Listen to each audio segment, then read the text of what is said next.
Berkurangnya kasus terkonfirmasi positif COVID secara signifikan membuat Kabupaten Muara Enim masuk ke PPKM level 2 menjadi zona kuning.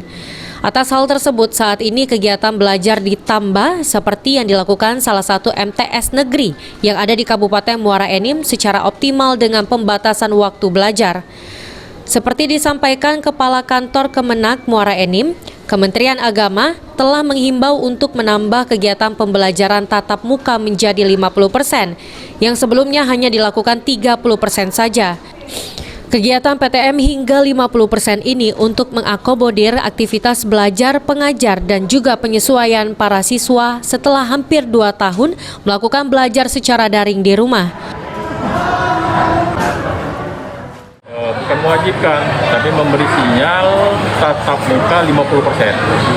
Nah, dari sinyal inilah yang dikembangkan oleh Pak Bupati, dan kemudian beliau insya Allah, karena ini juga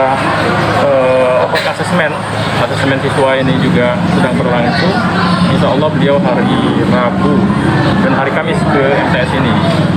Kita juga datang sini, kita ingin mengirim persiapan yang harus diadakan oleh madrasah.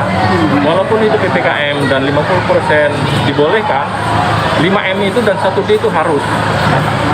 Nah, itulah kelebihan madrasah di bawah naungan Kementerian Agama. Ya, 5M dan 1D itu sudah kita rancang dari jauh-jauh hari. Dan Menteri Agama sudah memberikan peringatan kalau 5M ini wajib.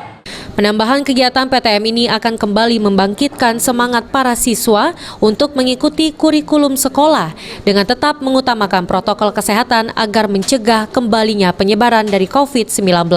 Mardiansyah, PAL TV.